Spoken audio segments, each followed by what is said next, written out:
Sentence correction নিয়ে হাজির হয়েছি আমি Mostafa Mamun, lecture of English. আজ আমরা সেন্টেন্স কারেকশনের 11টি বেসিক রুলস নিয়ে আলোচনা করব। আজকের ক্লাসটি ডিগ্রি পাস, অনার্স এবং সরকারি বেসরকারি চাকরি প্রার্থীদের জন্য দেখা খুবই প্রয়োজন। তাহলে আমরা দেরি না করে আমরা রুলসগুলো দেখে নিই।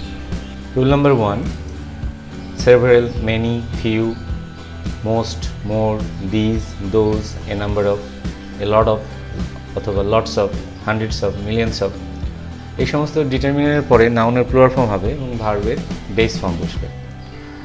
আমরা এখন উদাহরণ দেখব, যেমন a number of women are not aware of their health and hygiene. আমরা দেখি এই সেন্টেন্সটি ইনকারেক্ট। কেন ইনকারেক্ট? সেটি হচ্ছে এ নাম্বার অফ, যে আমরা দেখতে পাচ্ছি এ নাম্বার অফের পরে আসলে নাউনের প্লুরাল ফর্ম বসবে, কিন্তু এখানে সিঙ্গুলার ফর্ম দেওয়া আছে, তাই এই সেন্টেন্সটি ইনকারেক্ট। এবং কারেক্ট সেন্টেন্সটি হবে a number of women are not aware of their health and hygiene. This sentence is correct. এই সেন্টেন্সটি সঠিক, কারণ এ নাম্বার অফ এর পরে আমরা নিয়মে দেখতে পাচ্ছি নাউনের প্লুরাল ফর্ম হবে। ভার্বের বেস ফর্ম বা ভার্বটি প্লুরাল ফর্ম অনুযায়ী বসেছে, এটি সঠিক রয়েছে। তবে নাউনের ফর্মটি এখানে সিঙ্গুলার ছিল, যা এখানে প্লুরাল করে আমরা সঠিক করেছি। তবে এর একটু ভিন্ন নিয়মও আছে। পরের এক্সাম্পলটি আমরা দেখব, the number of women is not few in our job market. এখানে কিন্তু আসলে নাম্বারটাকেই হেডওয়ার্ড হিসেবে ধরা হয়েছে, উইমেন অনুযায়ী এখানে ভার্বের ফর্ম বসেনি। এখানে বসেছে যে নারীদের সংখ্যা, নারীদের সংখ্যাটা সিঙ্গুলার, তাই এখানে ইজ বসেছে। এই সেন্টেন্সটিও correct.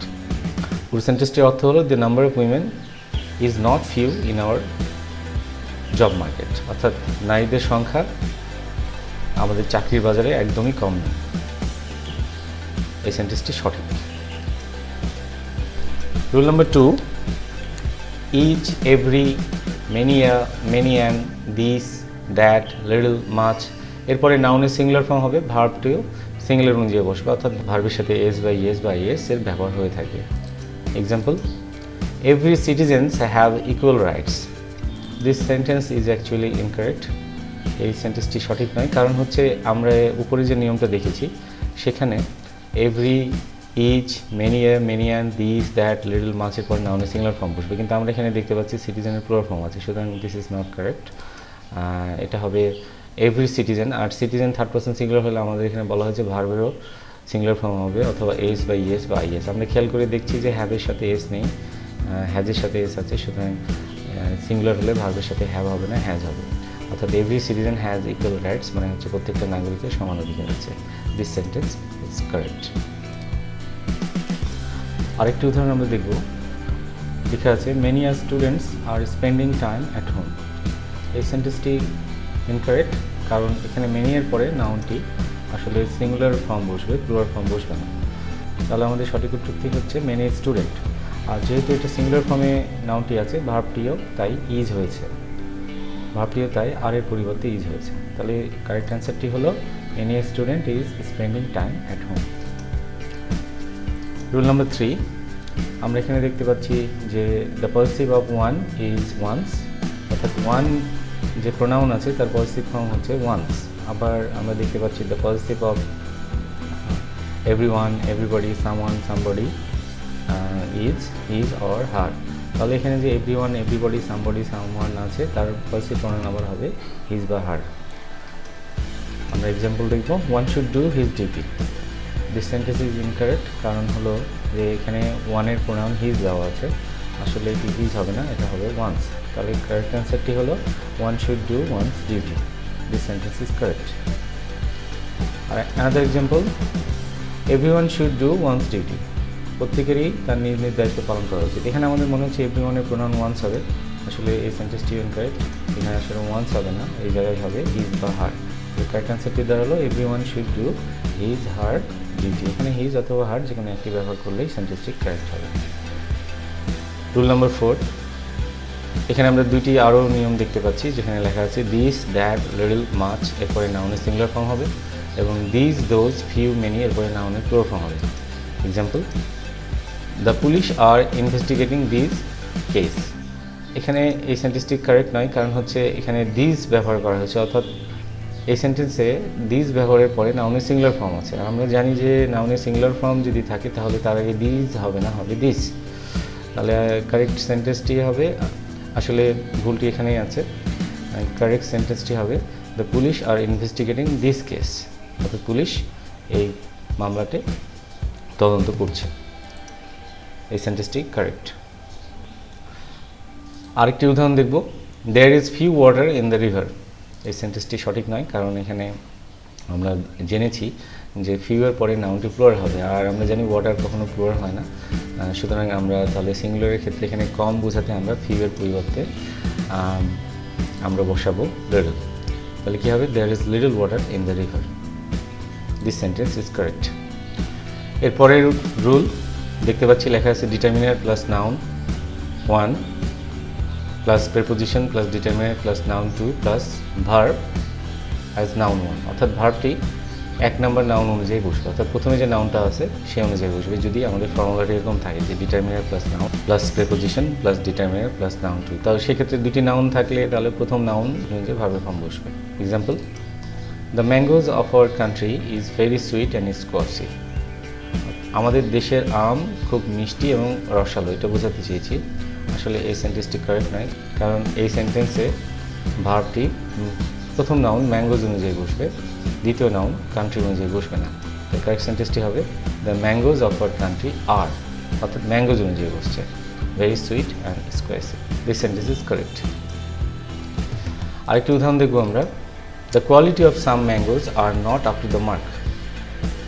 This sentence is also incorrect, because এখানে কোয়ালিটি অনুযায়ী ভার্বের ফর্ম বসবে। আমরা দেখতে পাচ্ছি ম্যাঙ্গোজ অনুযায়ী ভার্বের ফর্ম বসছে, সুতরাং আসলে এখানে কোয়ালিটি অনুযায়ী যদি বসে তাহলে এখানে কোয়ালিটি থার্ড পারসন সিঙ্গুলার হিসেবে বসেছে, তাই আমরা এখানে ভার্বের সিঙ্গুলার ফর্ম অনুযায়ী বসাবো, তাই ভার্বটি সিঙ্গুলার ফর্ম অনুযায়ী বসাবো। তাহলে সেন্টেন্সটি হবে the quality of some mangoes is not up to the mark. এখানে ইজ বসেছে, কোয়ালিটি যেহেতু সিঙ্গুলার তাই থার্ড পারসন সিঙ্গুলার, তাই বি ভার্বটি ইজ আকারে বসেছে। This sentence is correct. Next rule, number 6, none, each, every, either, neither, one plus of plus noun plural form plus verb singular form. অর্থাৎ আমরা নাউনের অফের আগে যদি নান বা ইচ বা এভরি বা আইদার বা নাইদার বা ওয়ান দেখতে পাই, তাহলে এরপরে নাউনের প্লুরাল ফর্ম হবে, কিন্তু ভার্বের সিঙ্গুলার ফর্ম হবে। কারণ এগুলো বোঝাবে অনেকের মধ্যে কোনোটাই না বা অনেকের মধ্যে যে কোনো একটি। Example, each of the players were given a medal. এই সেন্টেন্সটি ইনকারেক্ট, কারণ এখানে each of the players বা আমরা এখানে দেখতে পেয়েছি যে each of বা none of বা every of এরপরে যে নাউনটা থাকবে সেটা প্লুরাল হবে, সেটি ঠিক আছে, কিন্তু এখানে ভার্বের সিঙ্গুলার ফর্ম হবে, যেটা এখানে হয়নি, এখানে ওয়ার বসেছে। সুতরাং এখানে ওয়ারের পরিবর্তে ওয়াজ হবে, এখানে ওয়ারের পরিবর্তে ওয়াজ হবে, কারণ ভার্বটি সিঙ্গুলার বসবে। তাই each of the players was given a medal. This is correct. আমরা আরেকটি এক্সাম্পল দেখব, Shakespeare is one of the greatest poet of English literature. Shakespeare is one of the greatest poet of English literature. এখানে এই সেন্টেন্সটি সঠিক নয়, কারণ এখানে ভুলটি আছে পোয়েটে, অর্থাৎ আমরা জানি যে শেক্সপিয়ার অন্যতম কবি, কিন্তু তিনি একা আরও অনেক কবি ছিলেন তাদের মাঝে। সুতরাং সেন্টেন্সটি হবে Shakespeare is one of the greatest poets of English literature. এখানে পোয়েটের প্লুরাল ফর্ম হবে, ভার্বের সিঙ্গুলার ফর্ম এখানে বসেছেই শেক্সপিয়ারের পরে বসার কারণে, সাবজেক্ট শেক্সপিয়ারটি সিঙ্গুলার, তাই এরপরে ইজ বসেছে, কিন্তু এরপরে নাউনের প্লুরাল ফর্ম হবে, কারণ আমরা জানি যে ওয়ান অফ বা নান অফ বা ইচ অফ বা এভরি অফ বা আইদার অফ বা নাইদার অফের পরে নাউনের প্লুরাল ফর্ম বসবে, তাই এই সেন্টেন্সটি কারেক্ট। আরেকটি উদাহরণ, one of the pens are missing. এখানেও আমরা দেখতে পাচ্ছি যে নাউনের ফর্মটা ঠিক আছে, কিন্তু ভার্বের ফর্মটা এখানে ঠিক নাই। কারণ হচ্ছে যে এখানে আমাদের আগে নিয়ম অনুযায়ী ভার্বের ফর্মটি সিঙ্গুলার হবে, তাহলে অ্যান্সারটি দাঁড়াবে one of the pens is missing, অর্থাৎ টেন্স অনুযায়ী বসে নাই, কারণ এত সব পেন হারায়নি, এই যতগুলো পেন ছিল তাদের মধ্যে একটা হারিয়ে গেছে। সুতরাং আমার ওয়ান অনুযায়ী ভার্বের ফর্ম হয়েছে, তাই এখানে অক্সিলারি ভার্ব ইজ ব্যবহার হয়েছে। Rule number 7, positive pronounce such as my, his, her, our, their, your, its। এছাড়া আরও কিছু ডিটারমিনার দেখতে পাচ্ছি, যেমন সাম, আর্টিকেলের মধ্যে দা আছে, পার্সেন্টেজ আছে, অর্থাৎ কোনো পার্সেন্টেজ ব্যবহার যদি হয়, ফ্র্যাকশন আছে, অর্থাৎ 2/3 বা 3/4 ইত্যাদি। আরও দেখতে পাচ্ছি মেজরিটি, মাইনরিটির পর যদি অফ থাকে, তারপরে নাউনটি যদি সিঙ্গুলার হয় ভার্ব সিঙ্গুলার অনুযায়ী বসবে, নাউনটি যদি প্লুরাল হয় তাহলে ভার্ব প্লুরাল অনুযায়ী বসবে। আমরা কিছু এক্সাম্পল দেখব, যেমন 80% of the project have been done. এখানে বলা হয়েছে, আসলে এই সেন্টেন্সটি সঠিক নয়, কারণ হচ্ছে এখানে 80% অফ দ্য প্রজেক্ট, অর্থাৎ আমাদের রুল বলছে এই সমস্ত ডিটারমিনারের পরে, অর্থাৎ এখানে ডিটারমিনার আছে 80% অফ, এরপরে যে নাউনটা থাকবে সে অনুযায়ী ভার্বের ফর্ম বসবে। এখানে নাউনটা হচ্ছে প্রজেক্ট সিঙ্গুলার, সুতরাং এখানে হ্যাভ হবে না, এখানে হবে হ্যাজ। তাহলে 80% of the project has been done, অর্থাৎ এই প্রকল্পের 80% সম্পূর্ণ হয়েছে এবং এই সেন্টেন্সটি সঠিক। আমরা আরেকটি উদাহরণ দেখব। 80% of the people has no say in this affair. 80% মানুষের এই বিষয়ে কিছু বলার নাই। সেন্টেন্সটি বাংলা মিনিং ঠিকই আছে, কিন্তু ইংলিশে এখানে ইংলিশ সেন্টেন্সটিতে এখানে ভুল আছে। সেন্টেন্সটির ভুলটা কোথায়, সেটা হচ্ছে যে এখানে পিপুল যে আমরা নাউনটা দেখতে পাচ্ছি সেই অনুযায়ী ভার্বের ফর্ম বসবে, কারণ আমাদের আগের রুল বলছে এই সমস্ত ডিটারমিনার্সের পরে নাউন যদি সিঙ্গুলার হয় তাহলে ভার্ব সিঙ্গুলার অনুযায়ী বসবে, নাউন যদি প্লুরাল হয় ভার্বটি প্লুরাল অনুযায়ী বসবে। কিন্তু যেহেতু এখানে নাউনটি প্লুরাল, সুতরাং ভার্ব এখানে সিঙ্গুলার আগে বসছে, যা হবে না, যেটি হবে ভার্বটি এখানে হ্যাজ এর স্থলে হ্যাভ হবে, কারণ পিপুল থাকলে হ্যাজ হবে না, হবে হ্যাভ। সুতরাং কারেক্ট অ্যান্সারটি হলো 80% of the people have no say in this affair. আমরা আরেকটি উদাহরণ দেখব। 2/3 of the pond have been filled with sand. 2/3 এই পুকুরের 2/3 বালু দিয়ে ভরাট করা হয়েছে। তো এই সেন্টেন্সটি সঠিক নয় এই জন্য যে, কারণ এখানে পন্ড আছে, এই পন্ডটি সিঙ্গুলার আর ভার্বটি দেওয়া আছে প্লুরাল অনুযায়ী, কাজেই এই সঠিক অ্যান্সারটি হবে 2/3 অফ দ্য পন্ড হ্যাভের স্থলে হ্যাজ হবে, has been filled with sand, অর্থাৎ 2/3 এই পুকুরের 2/3 বালু দিয়ে ভরাট করা হয়েছে। এই সেন্টেন্সটি সঠিক, কারণ পন্ড 3rd-person সিঙ্গুলার, তাই সিঙ্গুলার হলে ভার্বের সাথে এস বসবে। পন্ড 3rd-person সিঙ্গুলার নাম্বার, তাই এরপরে হ্যাভ না বসে হ্যাজ বসবে। আমরা আরেকটি উদাহরণ দেখব। 2/3 of our colleagues lives in the city areas. আমাদের সহকর্মীদের মধ্যে 2/3 বসবাস করেন শহর এলাকায়। এখানে বাংলা অর্থ সম্পূর্ণ হয়ে যাচ্ছে, সমস্যা নেই, কিন্তু ইংলিশ সেন্টেন্সটি এটি ইনকারেক্ট। কারণ হচ্ছে আমাদের যে 2/3 কলিগস আছেন, সহকর্মী আছেন, এখানে কলিগস কিন্তু প্লুরাল ফর্মে দেওয়া আছে, অর্থাৎ ভার্বটিও প্লুরাল ফর্মে হবে, যা এখানে দেওয়া নেই। তাহলে সঠিক অ্যান্সারটি কী হবে? 2/3 অফ আওয়ার কলিগস লিভ হবে। কলিগস হলে, কলিগ যেহেতু প্লুরাল, এরপরে ভার্বের সিঙ্গুলার ফর্ম বসবে না, এরপরে ভার্বের বেস ফর্ম বসবে, যা আমরা দেখতে পাচ্ছি। যেহেতু কলিগস প্লুরাল, তাই এরপরে ভার্বের বেস ফর্ম বসেছে, যা প্লুরাল অনুযায়ী বসেছে। এই অর্থটি দাঁড়ালো কি, যে আমাদের সহকর্মীদের 2/3 শহর এলাকায় বসবাস করে। এই সেন্টেন্সটি কারেক্ট। রুল নাম্বার 8, 1/3, 1/5 এটসেট্রা এইভাবে ব্যবহার হবে। আবার 2/3, 2/5 এটসেট্রা এইভাবে ব্যবহার, অর্থাৎ 1 থাকলে আমরা এই কম্পাউন্ড ওয়ার্ডের পরে 3rd, 5th যাই থাকুক এর সাথে আমরা প্লুরাল ফর্ম ব্যবহার করব না, কারণ এটি একটি বোঝাবে। আর যখন 2/3, 2/5 বোঝাবে তখন আমরা কম্পাউন্ড এই নিউমেরাল ওয়ার্ডে আমরা তখন এর প্লুরাল ফর্ম ব্যবহার করব, যেমন 2/3, 2/5 etcetera. Example, 1/3 of the land has been sold. এই সেন্টেন্সটি ইনকারেক্ট, কারণ হচ্ছে 1 হবে, থার্ডস হবে না। জমি ঠিকই আছে, জমিটা সিঙ্গুলার, তাই হ্যাজ বিন সোল্ড হয়েছে, জমিটি বিক্রি হয়ে গেছে, কিন্তু এটা বোঝাবে যে 1/3 জমি বিক্রি হয়ে গেছে, তাই ভুলটা আছে থার্ডসে। এখানে থার্ডস হবে না, কারণ 1-এর পর আমরা এরপরে যে অর্ডিনাল নাম্বারটা পাবো সেটা সিঙ্গুলার ফর্মে বসবে, অর্থাৎ এর সাথে কোনো এস ব্যবহার হবে না। সুতরাং 1/3 of the land has been sold, this sentence is correct. আরেকটি উদাহরণ, 2/3 of the land has been sold. 2/3 জমি বিক্রি হয়ে গেছে। এই সেন্টেন্সটিও ইনকারেক্ট, কারণ বুঝতেই পারছেন, কারণ এরপরে 2 এর পর 3rd যেটা আমরা দেখতে পাচ্ছি, এখানে আসলে 2/3 হবে। কারেক্ট অ্যান্সারটি 2/3 of the land has been sold. এখানে যেহেতু ল্যান্ড সিঙ্গুলার, তাই পরে হ্যাজ বিন সোল্ড এই ভার্বের ফর্মটি ঠিক আছে, কিন্তু ভুলটা ছিল 2/3 স্থলে 2/3 হবে। রুল নাম্বার 9, আমরা এখানে দেখতে পাচ্ছি আরও 3টি নিয়ম দেওয়া আছে, অর্থাৎ missing, absent, retire, abstain, recover, prevent. এরপরে প্রিপোজিশনের ব্যবহার হবে ফ্রম। আর এর 2 নম্বরের রুলে আবার দেখতে পাচ্ছি প্রেজেন্ট, এক্সপার্ট, ইন্টারেস্টেড, সাকসিড, এরপরে প্রিপোজিশন হবে ইন। এবং 3 নম্বরে আমরা দেখতে পাচ্ছি জয়েন, রিচের পরে আসলে কোনো প্রিপোজিশন হবে না। আমরা এখন একটি উদাহরণ দেখব। His name is missing in the list. এই সেন্টেন্সটি ইনকারেক্ট কারণ হচ্ছে তার নামটা খুঁজে পাওয়া যাচ্ছে না, এই তালিকায় খুঁজে পাওয়া যাচ্ছে না, না হয়ে হবে এই তালিকা থেকে খুঁজে পাওয়া যাচ্ছে না। তাই এখানে প্রিপোজিশন ইন না হয়ে অ্যান্সারটা হবে his name is missing from the list. ইনের জায়গায় ইনের স্থলে আমরা ফ্রম প্রিপোজিশন ব্যবহার করব, তাহলে সেন্টেন্সটি কারেক্ট হবে। His name is missing from the list. 1 number রুলের আমরা আরেকটি উদাহরণ দেখব। My father retired in his work in 2007। এখানে আমার বাবা অবসর গ্রহণ করেছেন, তার কাজ থেকে অবসর করেছেন, সুতরাং এই সেন্টেন্সটি ইনকারেক্ট। এখানে এই কাজ থেকে হলে ইন হবে না, হবে from. My father retired from his work in 2007।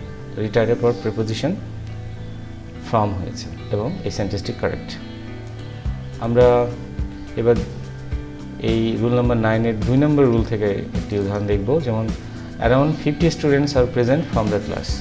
এই সেন্টেন্সটি সঠিক নয় কারণ প্রেজেন্ট এরপর ফ্রম প্রিপোজিশনের ব্যবহার হয় না। এখানে হবে যে ক্লাসে উপস্থিত আছে, ক্লাস হতে উপস্থিত হয় না, ক্লাসে উপস্থিত আছে। সুতরাং এখানে আমরা প্রেজেন্টের পর প্রিপোজিশন ফ্রমের পরিবর্তে ইন ব্যবহার করব, তাহলে সেন্টেন্সটি সঠিক হবে। কারণ around 50 students are present in the class. আমরা এবার এই রুলের 3 নম্বর থেকে একটি উদাহরণ দেখব।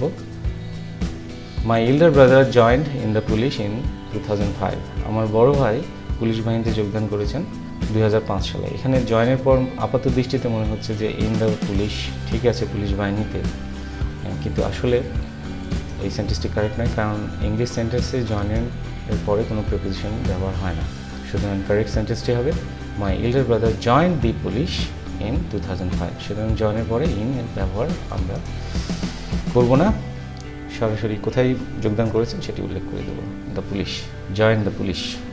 রুল নাম্বার 10, এখানে আমরা আরও দুটি রুল দেখতে পাচ্ছি। যেমন ফরের পর বসবে time, hours, days, week, month, year with digits আর নাম্বারস। অর্থাৎ সংখ্যা দিয়ে যদি কোনো সময়, ঘন্টা, দিন, সপ্তাহ, মাস, বছর থাকে তাহলে তার আগে আমাদের ফর বসবে, যা অর্থ ধরে বোঝাবে। এবং যদি নির্দিষ্ট কোনো সময় বা কোনো বেলা বা ঘড়ির সময় থাকে তাহলে তার আগে সিন্স বসবে। আমরা উদাহরণ দেখব। I have been working here since 10 ইয়ার। আমি এখানে কাজ করছি প্রায় 10 বছর থেকে, মনে হচ্ছে সিন্স থেকে, কিন্তু আসলে সিন্সের পরে একটা নির্দিষ্ট সময় থাকে। সেখানে এখানে 10 ইয়ার্স যেহেতু আছে সংখ্যা বছর, তাই আমরা এখানে সিন্সের ব্যবহার না করে আমরা এখানে ব্যবহার করব ফর। তাহলে কী দাঁড়ালো? I have been working here for 10 years. সিন্সের স্থলে আমরা এখানে ফরের ব্যবহার করব এবং এখানে এই সেন্টেন্সটি কারেক্ট। আমরা আরেকটি উদাহরণ দেখব। এখানে লেখা আছে they have been working for 2014। তারা এখানে 2014 সাল থেকে কাজ করছেন বা চাকরি করছেন। তাহলে এখানে যেহেতু 2014 সাল কিন্তু শুধু সংখ্যা না, এটা হচ্ছে একটা নির্দিষ্ট সময়ের নাম, নির্দিষ্ট বছরের নাম। সুতরাং নির্দিষ্ট বছর হলে আমরা সেখানে ফর ব্যবহার করব না, সেখানে আমরা ব্যবহার করব since. They have been working since 2014। এই সেন্টেন্সটি কারেক্ট। এরপরে আমরা রুল নাম্বার 11 দেখব, যেখানে লেখা আছে আরও দুটি রুল। অর্থাৎ আনলেস, আনটিল, এরপরে একটি ক্লজ থাকবে, উইদাউট নট, অর্থাৎ এখানে কোনো নট ব্যবহার হবে না এই ক্লজে। আবার লেস্টের পরে সাবজেক্ট প্লাস শুড বা মাইট প্লাস ভার্বের বেস ফর্ম, এখানেও নটের ব্যবহার হবে না। অথচ এই দুটি নিয়মই নাবোধক অর্থ প্রকাশ করে। আমরা উদাহরণ দেখব। You cannot go outside to play unless you have not done your homework. এই সেন্টেন্সটি সঠিক নয় কারণ হচ্ছে আনলেসের পর এখানে আবার নটের ব্যবহার হয়েছে, তো যা আনলেস মানেই যদি না, সুতরাং এরপরে নটের ব্যবহারের প্রয়োজন নেই। তাহলে কারেক্ট সেন্টেন্সটি হবে you cannot go outside to play unless you have done your homework. এই সেন্টেন্সটি সঠিক, অর্থাৎ জাস্ট হ্যাভ নট ডান এই স্থলে আমরা নটটা উঠিয়ে দিয়েছি এবং এই সেন্টেন্সটি সঠিক। আমরা এখন আরেকটি উদাহরণ দেখব, যেখানে লেখা আছে we must work fast least we should not miss the meeting. এই সেন্টেন্সটি ইনকারেক্ট কারণ এখানে লেস্টের পরে যে ক্লজ দেখতে পাচ্ছি আমরা সেখানে নটের ব্যবহার দেখতে পেয়েছি। আসলে লেস্টের পরে যে ক্লজ বসবে সেখানেও নটের ব্যবহার হবে না, তবে নেগেটিভ সেন্স প্রকাশ পাবে। তাই কারেক্ট সেন্টেন্সটি হবে we must work fast least we should miss the meeting, অর্থাৎ শুড নট মিসের স্থলে শুড মিস ব্যবহার করেছে এবং এই সেন্টেন্সটি correct. Thank you very much for watching the video. In my next video, you can watch 11 more important rules of sentence correction. You can also find me on WhatsApp at +880 171 555 1030. Now I invite you to watch my next videos. Till then, take care, stay home, bye bye.